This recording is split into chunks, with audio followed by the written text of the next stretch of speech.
Alright YouTube, I am here. I just dispatched one of our rabbits, and I'm actually saving like the organ meat for the dogs, so they can have the organ meat. And I'll cook that up with rice for them.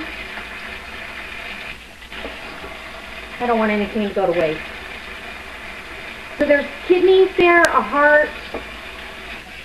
The livers on a rabbit are quite large. I am not a fan of organ meat of most sorts, but this is the spleen. I'm trying to get off of there. There we go. And there we go.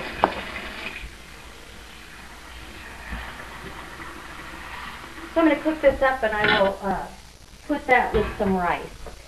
And what I'm doing is I'm just getting the last bit of skin, and not skin, but there's like almost a silver skin like what you would have on a filet mignon. That sinew, you got to get all that off of there.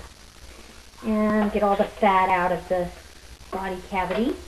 And I'm going to cut her up, and we're going to have rabbit for dinner. So I'm going to get her cut up into manageable pieces, and I'm going to put her in some buttermilk, and we'll have a nice fat rabbit. These loins are nice and fat. So I'll be back when I'm ready to get her in the buttermilk. Alright, I'm back, and this is why I have to save up, because this isn't that much scrap meat off this rabbit. But I'll put it in the freezer, and it'll go for, when I have enough packages like this, I'll take it out, and we'll grind them all together, and we'll make rabbit burger, which is really good. And it's so good for you. Rabbit is better for you than lean chicken breast. I think it's higher in protein and everything. So I'm spraying my glass cutting board down with a bleach solution, and my knife, and my counters have already been sprayed. So anyway,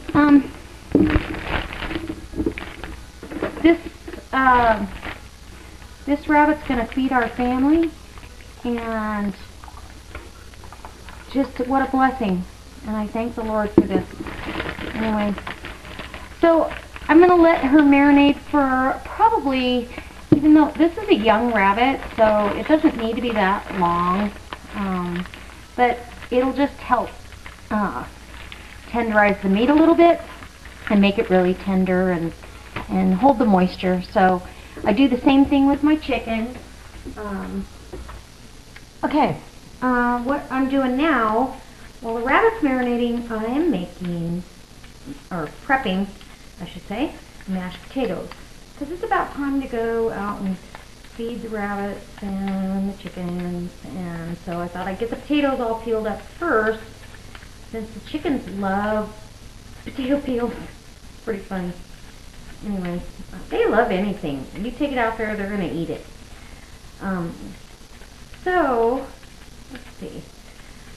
I haven't decided on what vegetable I'm going to have yet, other than the potatoes, because I think I want to make gravy. I'm not positive yet, but potatoes are always great because I like to make extra. You can then make a phenomenal shepherd's pie, you know, reinventing your mashed potatoes. And so we aren't doing a 10-minute dinner, but we are doing a delicious one. Okay, I think it needs one more potato, and then we'll be good. I'm not making enough for an army. It's generally just Michael and I. We may have a couple other hungry hunters show up, so I'm going to have enough for them, just in case, because they've all been chucker hunting and camping for the weekend, and they're coming home tonight. So we'll see. If they don't get home too late, they'll be in time for dinner. They can have some fried rabbit and mashed potatoes, gravy, and I'm not sure yet what else. I've got to figure that one out. Okay, I'll bring you back when I'm ready to be a little further along. Each of these pieces, this is a hind leg here that I have. I'm just going to dredge these just like you would chicken. Now, this doesn't have skin on it anymore, so we have, you know, it's going to be a little lighter because there's not all the excess fat, which is great. But I do want to make sure that I get it well breaded. Leaving a little buttermilk residue on there helps that. So all I'm going to do is finish dredging these through this flour mixture, and I'm going to get it in my cast iron skillet here in a second. So I'll bring you back when I'm putting it in the skillet. How about that? Alright, I am back and I am ready. My pan is screaming hot. I've got my rabbit here all breaded. And we're going to stick it in there. Ooh, yeah. Let's see. That was a hind leg. This is a front leg. And it's weird, the front legs are not attached at a joint. So there's like no shoulder joint or anything. It's kind of weird. But it's a great animal to raise if you're trying to be more self-reliant. They obviously reproduce well. It's a good thing, and it's healthy, and unlike chickens, they are not loud. Chickens, my girls are kind of mouthy. I have to tell you, they're kind of mouthy. So anyways, this is the perfect amount for this pan. These are the back strap or loins, I guess they're calling them. I think of a loin as a tenderloin, but this is the back strap to me. So I'm going to put it all there in the fryer, set my tongs down, and my husband just texted me and let me know that he's got a full tag, well no, I guess you wouldn't call it that. He filled his day with chucker, so that's, in Nevada we get 6 chucker, so a 6-pack of chucker per day.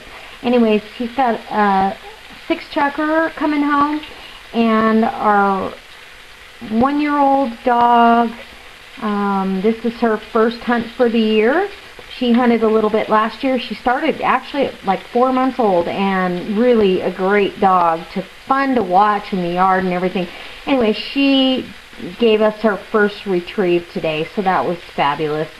She's very good at going on point and giving you the birds, but retrieving is a big thing. They're not retrievers. German Shorthairs are generally, they're pointers. They don't go get them.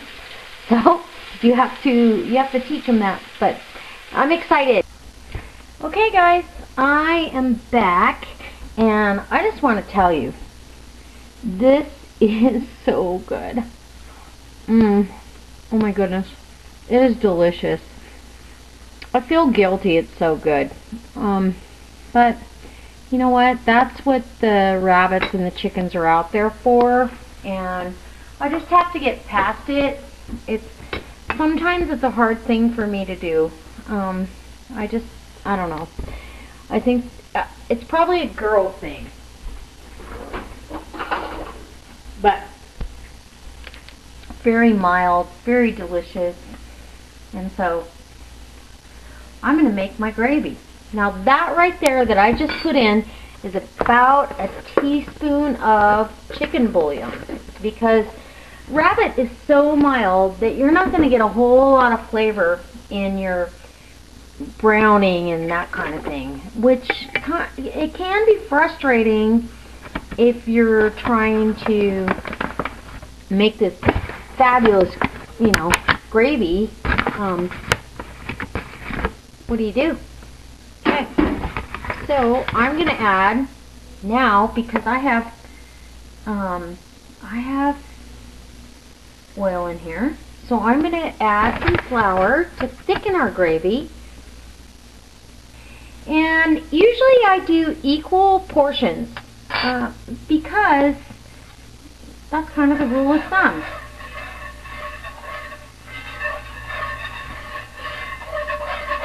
I can see by what's going on that I don't have enough flour, so I'm going to add another tablespoon. Whoops, and I make a mess. That's amazing, especially since I just cleaned today. Okay, now I'm going to go ahead and I want to cook this flour up a little bit. If you start making the sauce too soon, it's going to have a raw flour flavor, if that makes sense. I don't think anybody wants that. Ready.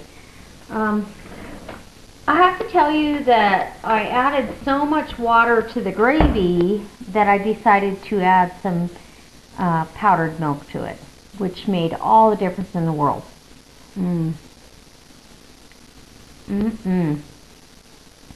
That is so good. I can't tell you. And the corn.